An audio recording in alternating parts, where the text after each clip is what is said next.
20번째 시간 윌리엄 로우라는 영국분과 그 책에 관해서 살펴보겠습니다. 먼저 본문 고린도전서 10장 31절 그 책에 대한 내용을 반영할 수 있는 성경 구절이라 생각해서 골랐습니다. 고린도전서 10장 31절 같이 읽겠습니다. 시작. 그러므로 여러분은 먹든지 마시든지 무슨 일을 하든지 모든 것을 하나님의 영광을 위하여 하십시오. 라는 말씀입니다. 자, 윌리엄 로우는 이제 우리가 다시 이제 영국으로 다시 좀 돌아오겠습니다. 그러다 보니까 유럽 대륙을 다 이렇게 휩쓰네요. 그만큼 이제 신앙적으로 서로 영향을 주고받은 그런 것들이 다 있기 때문에 그런 것이죠. 먼저 시대적인 배경을 좀 살펴드리면 얼핏 보면 좀 복잡한 정치 이야기인 것 같지만 좀 설명돼야지 이분에 대해서 이해할 수 있고 그래서 이런 책을 썼고 이런 영향이 있었겠구나라고 알 수 있게 됩니다. 먼저 윌리엄 로우 영어로 LAW예요. 러 이렇게 되는 건데 로우 이렇게 한국에서는 쓰기도 하고 로라고 쓰기도 하고 로우라고 쓸게요. 상대적으로 좀 많이 알려진 분은 아닐 수 있지만 영국의 존 웨슬리나 조지 위트필드, C.S. 루이스 이런 분들 우리가 흔히 많이 들어본 분들에게 굉장히 이제 좋은 위대한 영향을 미친 사람이죠. 그 책은 특히나 존 웨슬리에게 굉장히 영향을 미쳐서 감리교 형성에 또 그러면 복음주의 형성에 큰 도움이 된 그런 이제 다리가 된다고 볼 수가 있겠습니다. 먼저 이제 그분이 살았던 전후의 시대적인 배경을 보면 우리가 영국 이야기를 하면서 처음에 그 헨리 8세의 수장령 선포로 시작됐잖아요. 그래서 유럽 대륙에서는 종교개혁이 이제 루터를 비롯해서 시작했는데 영국은 이제 왕위 문제로 인해서 특히 이제 이혼 문제, 왕정위 문제로 인해서 종교개혁과 맞물려서 조금은 느슨하게 좀 시작됐다. 이렇게 말씀드린 거 기억날 겁니다. 근데 이제 그 와중에 얼마나 많은 그 피비린내 나는 그 정치와 종교가 결합되어 있는 시대였기 때문에 그랬던 것을 우리가 좀 살펴봤잖아요. 근데 그게 이제 드디어 일단락이 되는 시기가 1688년에 명예혁명이라고 하는 때입니다. 그 전에 이제 청교도 혁명도 있었죠. 그래서 청교도인들이 정치 권력도 갖게 돼서 왕을 죽이고 찰스 1세 죽이고 청교도 국가를 세웠다가 또 너무 심하다 그래가지고 또 반정 왕정 복구가 일어나고 이런 업체들이 있었는데 1688년은 이제 명예혁명이라고 해서 피 흘리지 않고 왕위를 이제 이어나간 거죠. 그래서 이제 명예롭게 왕위가 계승이 됐다라고 해서 붙여진 이름 아닙니까? 그리고 이제 이 명예혁명과 그 이후에 이제 새롭게 된 왕과 의회 쪽이 권력이 세였던 의회 쪽이 이제 어떤 협약 비슷한 걸 맺어서 맺은 거를 권리장전이라고 하죠. 그래서 이제 명예혁명, 권리장전 이런 거는 민주주의 참 큰 기초가 됐다 이렇게 평가를 받는 일인데 그 사건과 이제 연결이 많이 되는 것이고 그로 인해서 신앙 영적인 분위기가 영국에서는 어떻게 변했고 거기에 대해서 이제 거기를 향한 그 시대를 향한 글이다 이렇게 이해하시면 좋겠습니다.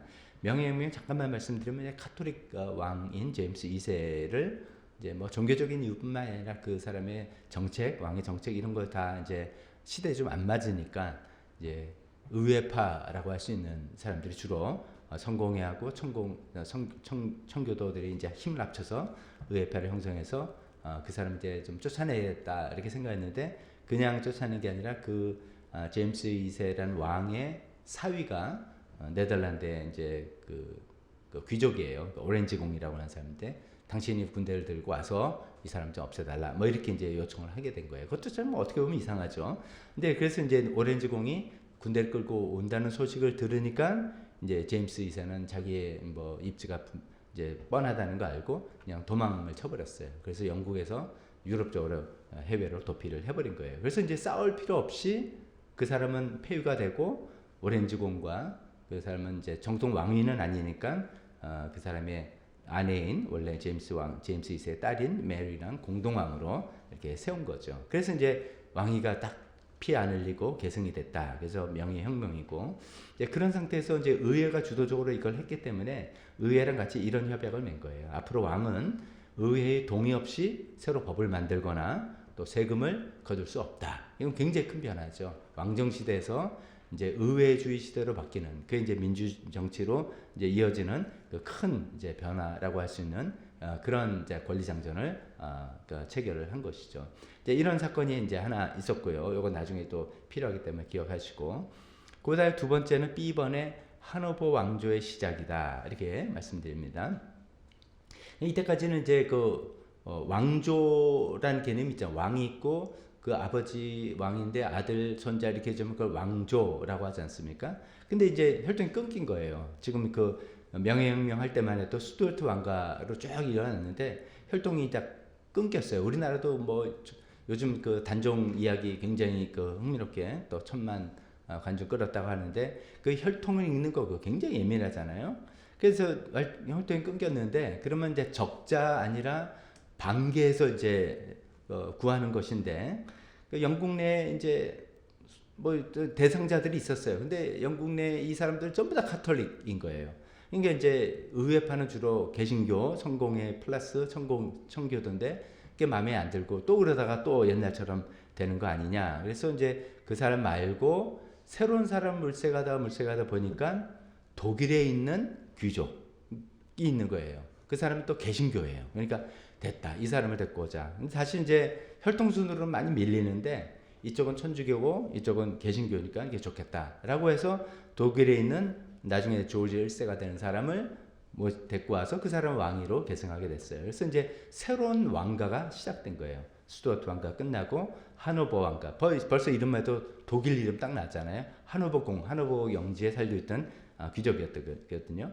그래서 그 사람을 데리고 왔는데, 그래서 이제 새로운 왕조가 시작되고 영국은 계속 진행된다. 좀 좋은데 문제는 이 사람은 영어를 한마디도 못해.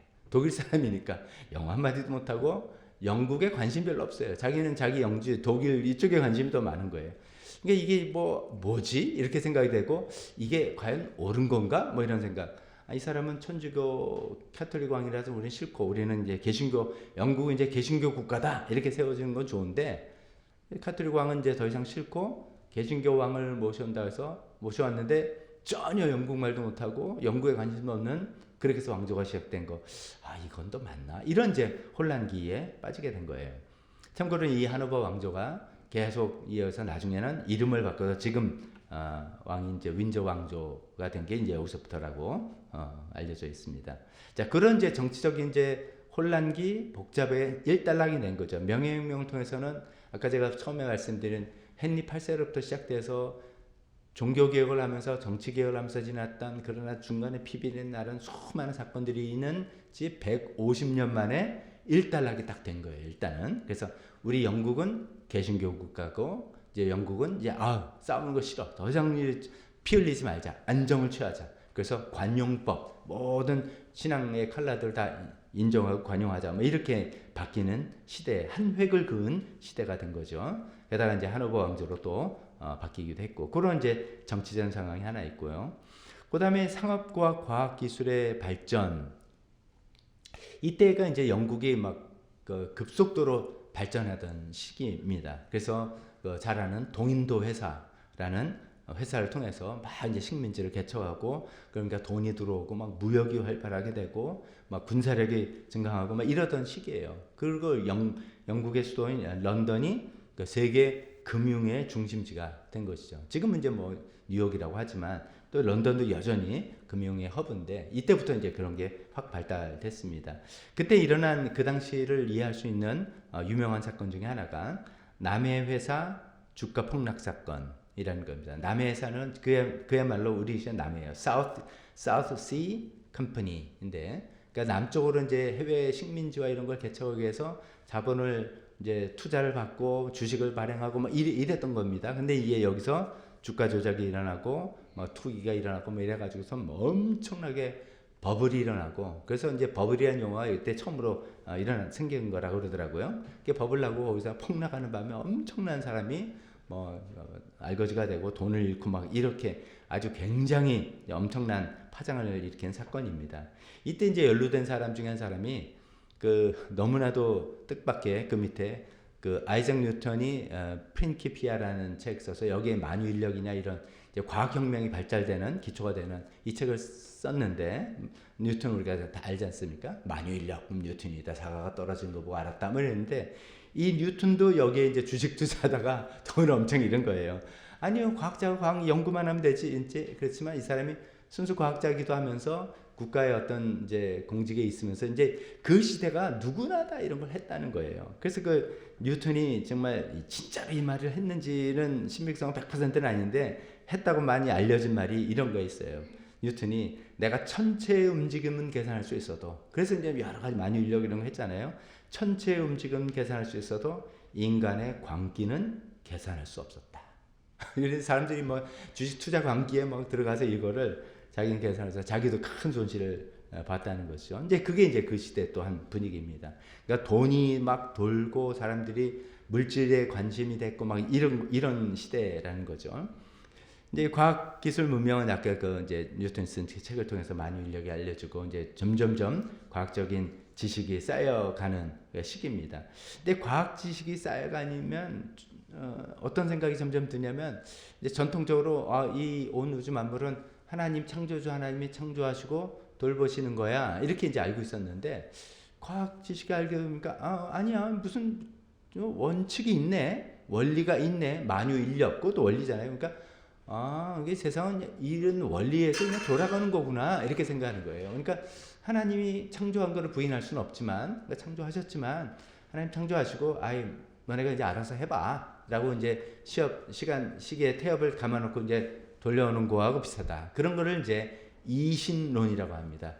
머리로만 하나님을 믿는 거죠. 하나님이 창조하시고 우리를 돌보시고 우리를 개입하시고 뭐 심판하 이런 게 아니라 하나님 창조하시고 그냥 놔뒀다라고 하는 그 이신론이 이제 이 과학기술 문명 발전과 함께 점점 말이 된 거죠. 그게 이제 정점이 프랑스 혁명 시대는 완전히 이신론 시대로 들어간 것이죠. 이제 그런 것도 또 있고. 그 가로 3번 한번 보세요. 이런 시대의 변화로 인해서 사회 분위기가 어떻게 되냐 신앙적인 냉담기로 빠지는 거예요. 냉담기는 이제 우리가 150년 동안 지긋지긋해 종교 이것 때문에 얼마나 많은 사람이 피를 흘렸고 막 그랬냐. 이제 우리는 영국은 개신교 국가 성공의 개신교 국가 딱 됐으니까 이거 하고 그냥 카톨릭도 관용하고 다른 좀 그 비기교도 분리주의자도 관용하고 그냥 싸우지 말자 피 흘리지 말자 이렇게 이제 된 거예요.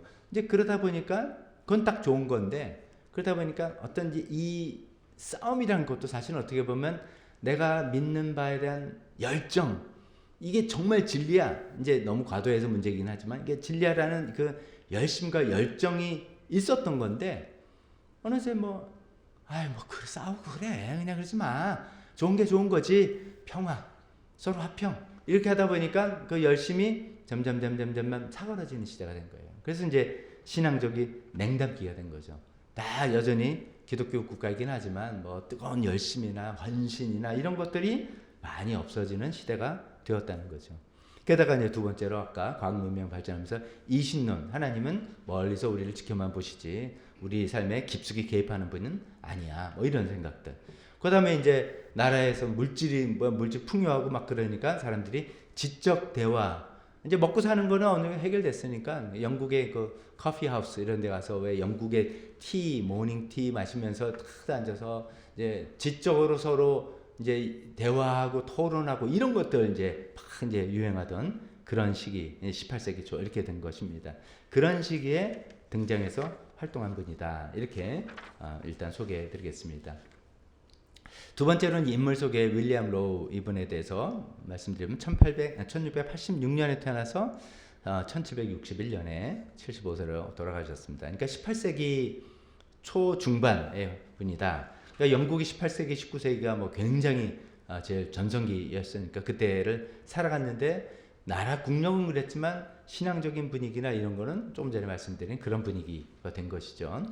그분의 이제 초기 생애를 보면 중산층 가정에서 태어나서 머리도 좋으시고 그래서 캠브리지 대학에서 공부하고 25살 때 성공의 사제로 서품받았어요. 신앙도 있으니까 그렇게 또 자기 인생을 들어서 성공의 사제가 되고 또 캠브리지 대학에서 연구 교수로 이제 교직 활동도 하고 그때는 이제 성공회가 국교회니까 이게 이제 성공의 사제하고 대학 교수하고 이게 다 거의 같이 가는 그런 시대였던 것 같습니다. 그리고 어떻게 보면 뭐 탄탄대로를 걷는 거죠. 뭐 사제도 됐고 신앙적으로도 학문적으로 교수고 뭐 이렇게 된 건데 그 인생의 전환점이 오게 됐습니다. 그 가로 이번에 전환점 하면서 비맹세파 이게 이제 우리 국내에는 많이 이렇게 알려진 내용도 좀 아니고 알려진 표현도 좀 아닌 것 같아요. 그래서 네이버 검색에 비맹세파 하면 잘 안 나와요. 이게 무슨 말인지 모르는데 여기 이제 이분의 인생에서 이게 굉장히 중요한 사건입니다. 그 영어로는 non-jurors 이렇게 되는데 주얼이라면 우리 이제 서약하다, 맹세하다 뭐 이런 단어에서 파생된 용어입니다. 이게 이제 당시 성공의 사제는 성공에는 국교잖아요. 영국 국교잖아요. 그러니까 성공의 사제가 된다면 사제는 그 당시 왕에게 충성을 맹세하는 게 이제 그 생제 방식이에요. 국교니까 당연하지 않겠습니까? 뭐 침례교나 이런 분들은 안 그랬을 거예요. 근데 내가 성공의 사제면 국교의 사제이기 때문에 사제에 서품되면서 왕에게 충성 맹세하고 또 이제 왕이 바뀌면 새로운 왕에게 충성 맹세하고 이게 그들의 전통이었단 말이죠. 자, 그런데 아까 제가 말씀드린 정치적인 변화가 많이 있었다 했잖아요. 명예혁명이 일어났어요. 왕이 뭐 도망갔어요. 도망가고 새로운 왕이 이렇게 왔는데 그러면 새로운 왕에게 충성을 맹세하는 게 맞겠다라고 이제 생각을 하지만 이분들을 가만히 생각해보니까 이거 좀 아닌데 이렇게 생각해요. 새로운 그 기존의 왕이 돌아가신 게 아닌데 죽은 게 아닌데 그리고 살아있는 그 제임스 1세 뭐 비록 신앙적으로는 저 사람 카톨릭이고 우리가 좀 마음에 신앙적인 건 없지만 그래도 이제 이렇게 생각하는 거죠. 이 전체를 하나님께서 권위를 부여하셨다 이렇게 생각한 거예요. 하나님께서 권위를 부여하신 왕에게 충성을 맹세했는데 그 왕이 죽지도 않고 살아있는데 다른 새로운 왕에게 어떻게 또 충성을 맹세할 수 있느냐 이건 좀 힘들다 이렇게 생각한 거예요. 어떻게 보면 굉장한 양심적으로 어떻게 지나친 붙일지 모르지만 굉장히 고지식 이렇게 할 수도 있지만 그런 양심적인 갈등 때문에 충성을 맹세 안 하고 사제직을 박탈당한. 근데 이게 이제 그때 1차 명예혁명 때 그런 것을 이제 먼저 시작한 사람들이 그냥 일반 평사제들이 아니에요. 대주교. 영국은 캔터베리 주교가 대주교잖아요. 캔터베리 대주교를 비롯해서 주교들, 그러니까 높은 급들의 사람들이 이거는 명예혁명이라고는 한 번도 있어보지 않은 그 왕이 죽었으면 또 문제가 나는데 아직 살아있단 말이죠. 근데 새로운 왕에게 살아있는데 어떻게 내가 또 왕에게 충성을 맹세하냐 이거 힘들다. 그래서 이제 아예 허락이 안 되면 내가 주교직을 그만두겠다. 이런 사람들이 1차로 있었어요. 근데 2차 이제 하노버 왕조가 시작되면서 또 이제 그런 문제가 있죠. 하노버 왕조에 여전히 쫓겨났던 도망쳤던 제임스 1세의 아들 제임스 2세가 살아있는 거예요. 그 왕가가 살아있는데 그 사람을 무시하고 새로운 독일 사람을 들여서 왕위로 세우는 천주교 싫고 개신교라는 이유지만 그걸 싫고 오는 것이 내가 어떻게 또 왕에게 맹세할 수 있겠냐 해서 난 그걸 할 수 없다. 내 신앙 양심상 나의 어떤 개인 양심상 그건 안 되겠다라고 해서 주교직을 박탈당한 거죠. 사실은 박탈당하고 또 자기는 사회적으로 거의 매장당하는 더 이상 공개적 활동을 못하는 거예요. 그럼에도 불구하고 그렇게 결단을 한 거예요. 이 윌리엄 로운이 2차 이제 하노버 왕조 시작 때 그렇게 한 겁니다. 그들의 마음이 저도 이거 준비하면서 야 되게 독특하기도 하면서 되게 신기하다 하면서 이것저것 이제 알아보니까 그 비맹세파의 논리가 이런 거예요. 이걸 이제 안다는 게 이제 윌리엄 로우라는 사람이 이런 마음을 가지고 이런 책을 썼구나. 이게 이런 영향을 미쳤구나. 이거를 이제 이해하기 위해서 말씀드립니다. 그들이 이제 비맹세파의 논리는 크게 보면 세 가지인데 권위의 출처. 권위가 대체 어디 있냐. 내가 이제 맹세하고 사제로서 활동하는데 이 권위는 어디서부터 오는 것이냐 이거예요. 그러니까 신적 기원이냐 인간 사이의 계약이냐. 인간 사이의 계약이라면 신적 기원을 먼저 말씀드리면 이게 이제 얼핏 보면 그 봉건주의 시대 때 왕권 신수설하고 비슷해요. 왕권을 대체 누가 줬냐? 신이 줬다. 신으로부터 받았다. 그래서 그게 잘못 남용돼서 절대 왕권, 왕이 짐이 국가다. 뭐 이렇게 하면서 막 하는 그런 식으로도 흘렀지만 그건 좀 결이 다르게 왕의 권위는 권위는 인간 세계의 모든 권위는 누구한테서 오느냐? 그건 하나님께로부터 왔다고 생각하는 거예요. 그렇게 생각을 하고선 하나님이 세우신 왕에게 충성을 맹세했다고 생각하는 시대였는데 그 왕이 아니라 의회에서 결정해서 새로운 왕을 모셔와서 이렇게 하는 거니까 아니 그러면 의회 결정 즉 사람들 사이의 계약이 우리의 최종 권위가 되는 거냐 이런 고민을 하게 된 거예요. 그래서 더 나가서 만약에 이렇다면은 사람들이 합의만 한다면 성경의 권위나 신앙의 모든 중요한 것도 얼마든지 바꿀 수 있는 거 아닌가? 그런 이게 논리가 되는 거 아닌가 해서 그거는 나는 동의할 수 없다. 이렇게 생각해서 비맹세파로서 자기 기득권을 다 놓는 한이 있더라도 그걸 할 수 없다. 이렇게 생각한 겁니다. 두 번째는 이제 맹세의 무게. 이건 무슨 말이냐면은 근데 야 봐라 제임스 1세 명예혁명 때 도망갔잖아. 우리나라를 버리고 도망간 사람인데 도망갔으니까 그 왕에게 한 맹세는 자동으로 파기된 거지 라고 이제 생각했지만 이들은 생각에 내가 그 왕한테 한 거지만 사실 왕한테 한 게 아니야. 하나님께 한 거야. 내 맹세는 하나님 앞에서 한 맹세지 왕을 보고 한 맹세가 아니야. 그래서 하나님께 한 그 맹세는 왕이 도망을 가든 어디든 그 왕이 죽어서 새로운 왕이 그의 이제 하나님께서 인정하는 권위 안에서 새로운 왕이 세우기 전까지는 여전히 유효하다. 이렇게 생각한 거예요. 세 번째 논리는 목적과 수단에서 뭐가 더 중요하느냐 이런 것이죠.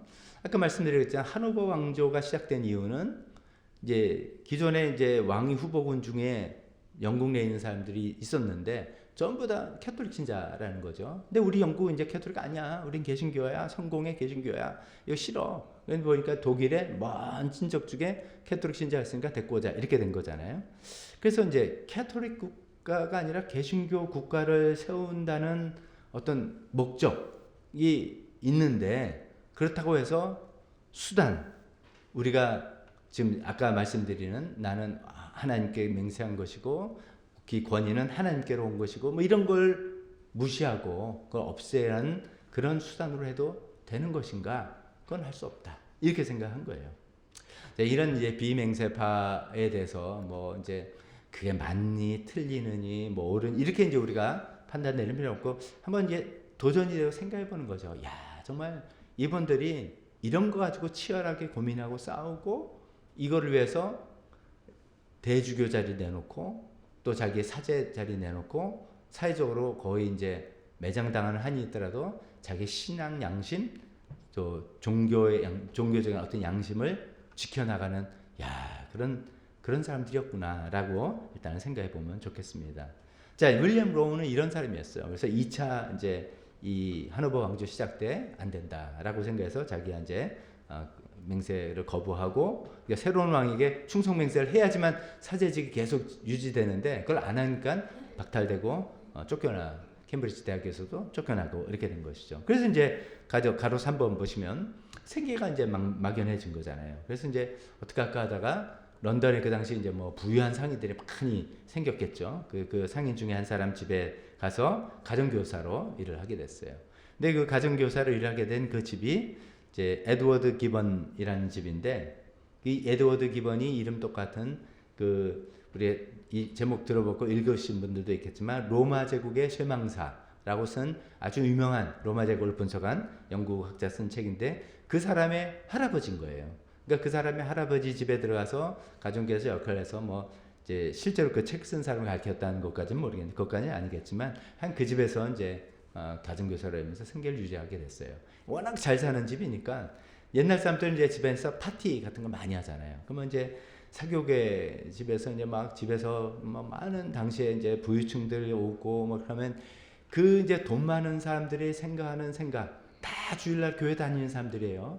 영국 국교회니까 다 교회 다니고 거룩하게 예배 드리지만 실제로 그들이 하는 얘기의 어떤 뭐 생각과 뭐 이런 것들을 다 적나라하게 이렇게 본 거죠. 얼마나 또 허영심 많은지 얼마나 위선적인지 이런 걸 다 이제 10년 동안 볼 기회가 생기게 나중에 책 내용에도 도움이 됐다고 합니다. 뭐 그렇게 지내다가 이제 나중에는 4번 보면 킹스클리프에서 공동체 삶. 공동체라지만 그냥 철한 거예요. 이분은 평생 독신으로 살았다고 합니다. 나중에 이제 뭐 자기가 사제직 쫓겨나니까 생계도 막연해서 어려운 것도 있겠지만 아이가 어떤 이유든지 독신을 살면서 말년엔 자기 고향이에요. 킹스 클리프라는 데가. 거기 가서 경건한 두 여성, 뭐 어떤 뭐 이성적인 관계 전혀 아니고 그런 분과 함께 일종의 영성 공동체. 그러니까 윌리엄 로를 신앙적으로 존경하는 그 많은 사람들이 있었는데 그 중에 이제 그런 사람들이었겠죠. 그래서 이제 신앙 공동체를 소박하게 이루면서 살면서 자기가 쓴 책 내용대로 이제 산 거예요. 새벽에 일찍 일어나서 경건하게 기도하고 말씀 묵상하고 자기 이제 이런저런 수입이 생기는 거 다 가난한 사람들에서 나눠주고 도와주고 학교 세워서 가르쳐주고 하는 그런 일들을 정말 책에 있는 내용들 정말 그대로 실천하며 지극히 단순하고 검소한 삶을 살다가 75세 때 1761년에 세상을 떠난 그런 분입니다. 자, 그런 분이 쓴 제 책에 경건한 삶을 위한 부르심이란 제목이에요. 책이 3번 경건한 삶을 위한 부르심의 영향이 어떻게 된 건가 몇 가지만 간단하게 소개하고 책 내용으로 들어가겠습니다. 이제 1727년도에 책이 출간됐는데 출간되자마자 이 사회에 굉장한 이제 영향력을 미치고 충격을 줬다고 합니다. 아까 제가 쭉 말씀드린 게 사회적 분위기가 막 돈이 내고 흥청망청하고 신앙적으로는 그냥 이게 좋은 게 좋은 거지만 이런 시기에 굉장히 아주 센 메시지를 던진 거고 그 삶이 나중에 오늘 이걸 강조를 많이 못하겠지만 경건한 삶이란 건 주일날 교회 가서 예배 잘 드리는 게 절대로 아니야. 우리 삶의 모든 영역이 하나님 앞에 이렇게 헌신되고 드려지는 삶이어야 된다 라는 메시지가 그런 시대에 이제 던져진 거죠. 그래서 뭐 존 웨슬리 등등 모든 사람이 큰 도움을 받게 된 겁니다. 그건 좀 넘어가죠. 4번 경건한 삶을 위한 부르심의 핵심 내용 이렇게 말씀드리면 우리나라에서 이렇게 책 제목을 번역했는데 조금 아쉬워요. 영어 원제목은 A Serious Call to a Devout and Holy Life예요. 그럼 이제 우리가 직역을 해본다면 devout 경건하고 holy 거룩한 경건하고 아니면 헌신적이고 거룩한 삶으로 하나님이 우리를 부르셨다는 거예요. 근데 call 그냥 call이 아니라 serious call 아주 엄숙한 부름. 그냥 원래가 아니라 굉장히 엄숙하게 우리를 불렀는데 그래서 우리가 전체가 하나님께 헌신되고 거룩한 삶으로 우리를 이렇게 부르셨다라는 내용이에요. 이렇게 하니까 또 무게가 좀 다르게 느껴지겠죠. 근데 이제 이 책을 이제 저자가 내가 왜 썼나 이게 책의 서문 좀 앞부분에 이런 표현이 나오는데 이제 그 시대 그리스도인들 향해서 하는 말씀이다 들으면서 생각해 보세요. 대다수의 그리스도인들이 경건하게 살지 못하는 이유는 그들이 경건하게 살려는 의지조차 없기 때문이다. 이제 영어로는 intention이라고 썼어요. 의도가 없다는 거예요. 그러니까 경건한 삶이 아니라 그냥 위선적으로 껍데기 있는 삶을 살게 되는 거죠. 방법론을 모르는 게 아니라 정말 그런 말이에요. serious call을 내가 하나님께 받았다. 이런 의식이 없으니까 그냥 이 시대가 지금 이렇게 물에 술 탄 듯 술에 술 탄 듯 이렇게 가고 있다라는 거기에 아주 그 워닝 사인을 보내는 그런 내용이 되겠습니다. 이 책은 이제 이제 여러 삶의 영역에 대해서 제일 끝에 이제 말씀드리겠지만 있는데 이제 우리는 이런 책들의 도움을 받고 또 많은 다른 분들의 도움도 받고 그래서 신앙생활이라는 게 경건한 신앙생활이라는 게 주일날 교회에서 예배 잘 되는 거다 이렇게 생각 안 하잖아요. 지금은 우리 삶의 모든 영역 뭐 여기 책에 나온 것처럼 돈을 쓰는 거나 시간을 쓰는 거나 우리 언어 생활이나 다 이런 것들 수시로 점검하기도 하고 이렇게 잘 하든 못하든 이렇게 돼 있는데 이 당시에는 이제 그게 잘 안 돼 있던 시대 때 그런 거 해야 된다라고 막 강조를 하는 것이죠.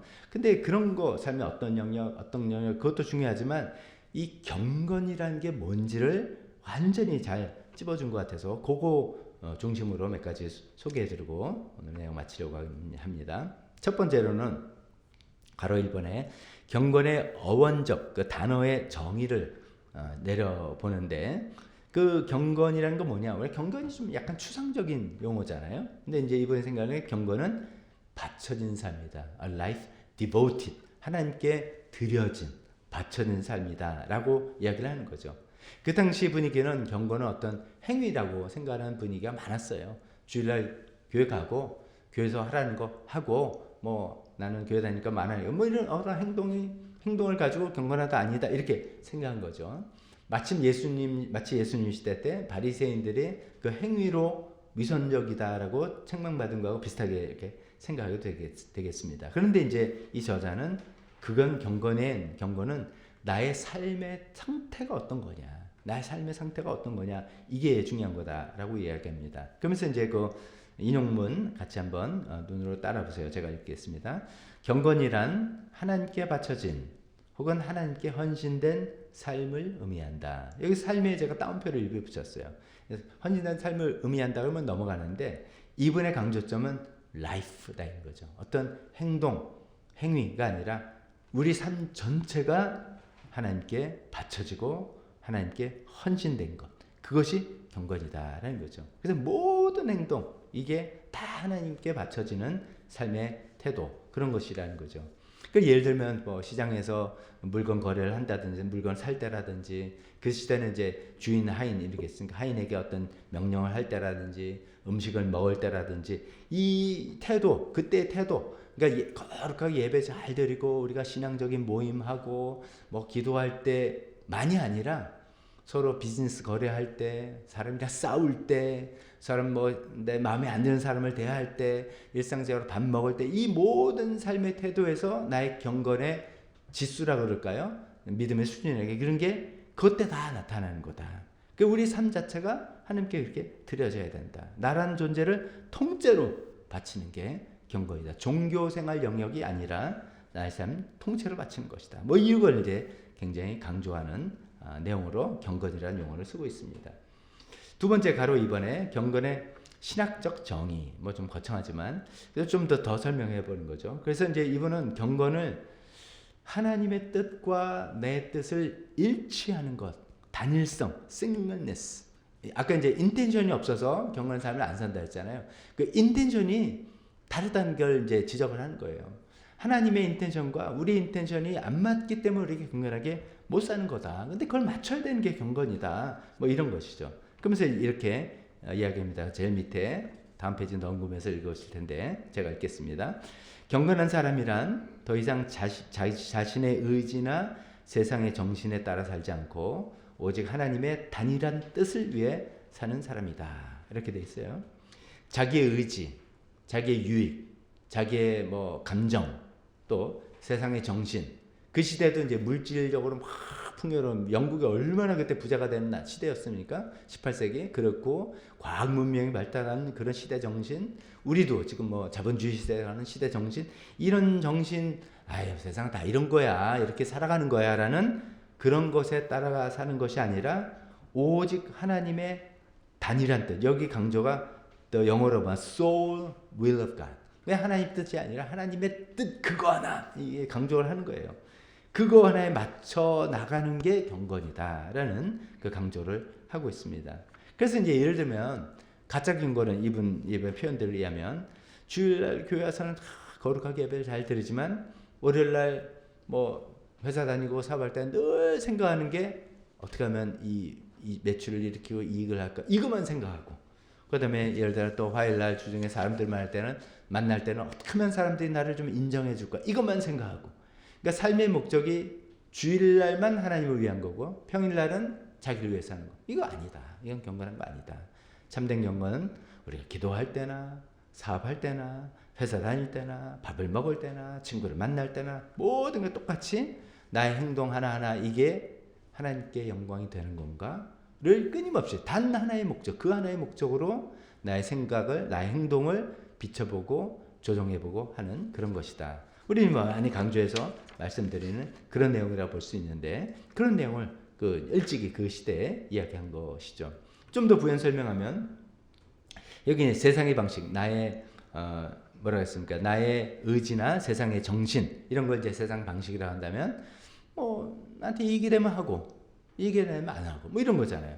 내가 기분 좋으면 기분 내키면 하고 기분 안 내키면 안 하고, 그럼 남들 다 하는 거야? 그거 괜찮은 거야? 그럼 하고, 남들 하나도 안 하네? 그럼 안 하고. 이게 이제 세상의 방식인 것이죠. 자기 의지와 세상의 정신이라고 한다면, 정말 경건의 방식은 모든 것에 이게 하나님의 영광에 도움이 되느냐, 하나님께 하나님 영광이 도움이 되나? 하나님 정말 기뻐하시는 일이냐 아니냐? 딱 그거 하나의 목적에 맞춘다는 거죠. 그거 맞춰서 행동하고 생각하고 말하고 돈을 쓰고 시간을 보내고 하는 그게 경건이다라고 강조하고 있는 내용입니다. 마지막 세 번째로 경건의 이제 실제적인 정의를 이제 실제로 그럼 경건에 살면 그 정신을 알겠어. 그런데 그럼 어떻게 살라는 거냐라고 한다면 일상의 성화 이렇게 말할 수 있습니다. 우리의 성화가 칭의 다음에 성화, 그다음에 영화 이렇게 얘기하잖아요. 근데 이게 구원론에서 나온 이야기예요. 우리가 어떻게 의롭다함을 받느냐, 구원을 받느냐 할 때 예수님을 믿음으로써 예수님이 의로서 우리가 의롭다함을 받는다. 우리의 행동, 우리의 기여 하나도 없다. 이걸 칭의라고 하잖아요.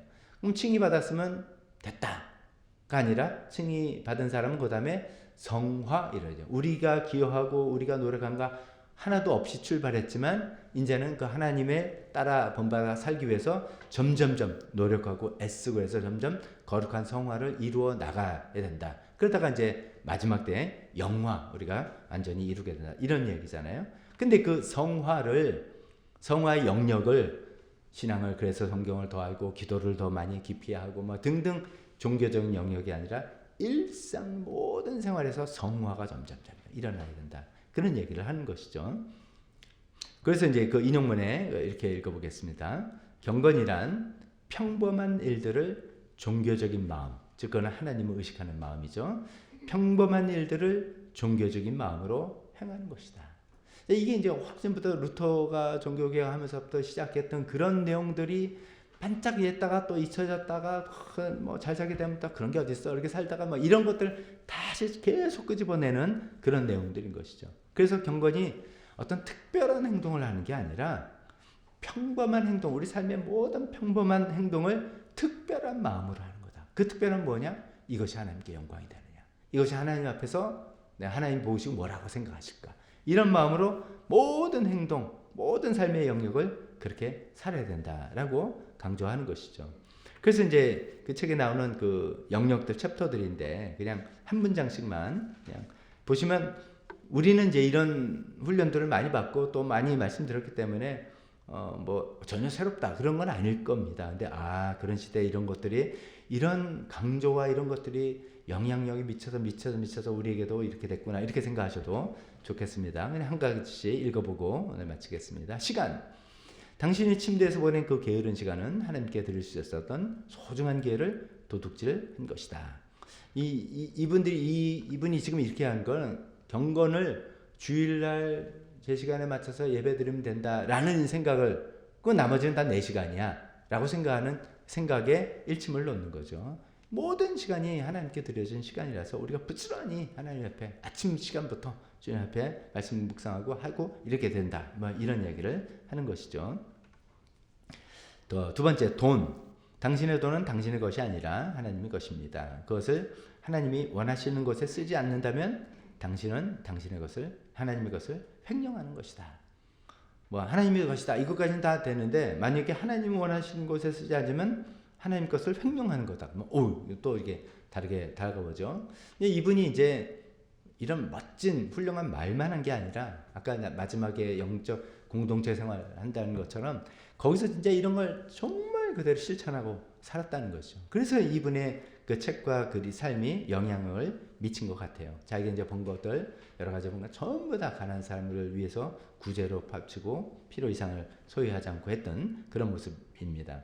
언어 생활. 경건한 사람은 교회에서 찬양할 때뿐만 아니라 시장에서 이웃과 대화할 때도 하나님의 임재 앞에 있어야 한다.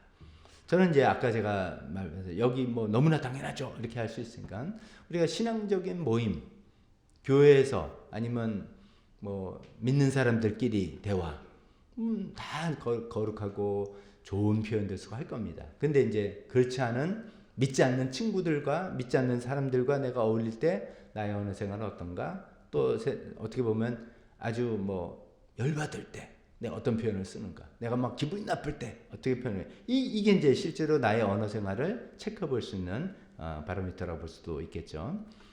식욕까지도 이야기해요. 당신이 식탁에서 절제하지 못한다면 당신의 기도는 결코 하늘에 닿지 못할 것이다. 식탁 이제 그 영국의 물질이 막 풍요로워지면서 뭐 음식에 대한 욕심들이 굉장히 많아진 그 시대를 반영하는 그런 것 같습니다. 오락, 엔터테인먼트. 당신이 즐기는 오락이 당신을 하나님으로부터 멀어지게 한다면 그것은 즐거움이 아니라 영혼의 올무이다. 뭐 우리가 쉽게 공감할 수 있는 거죠. 직업, 거룩한 상인은 정직하게 물건을 팔아 하나님을 섬기고 거룩한 하인은 성실한 노동으로 그리스도를 섬긴다. 이런 게 이제 루터의 그 생각과 굉장히 맥을 닫고 있는 거죠. 우리가 이제 어떤 일을 하느냐가 중요한 게 아니라 어떤 일이든 어떤 자세로 하느냐에 따라서 우리가 정말 시장에서도 우리가 부엌에서 주방에서도 하나님께 예배할 수 있다. 로렌스 형제하고도 맥이 닿고 또 그런 이야기를 쭉 한 것이라고 보면 되겠습니다. 마지막 고난, 참된 경건은 당신의 뜻이 꺾였을 때 비로소 하나님의 뜻에 순종하는 것으로 증명된다. 뭐 이게 참 생각해 볼 만입니다. 정말 참된 경건, 내가 믿음이 좋다는 것은 내가 기도한 것을 하나님께서 다 이루어졌어가 아니라 내 뜻이 꺾였을 때 하나님 이렇게 기도하고 위해서 막 나 희생도 하고 뭐 이렇게 하고 했는데도 안 됐을 때 하나님께 순종하느냐 안 하느냐 그걸 보면 안다는 것이죠. 우리가 또 깊이 생각해야 될 그런 말씀인 것 같습니다.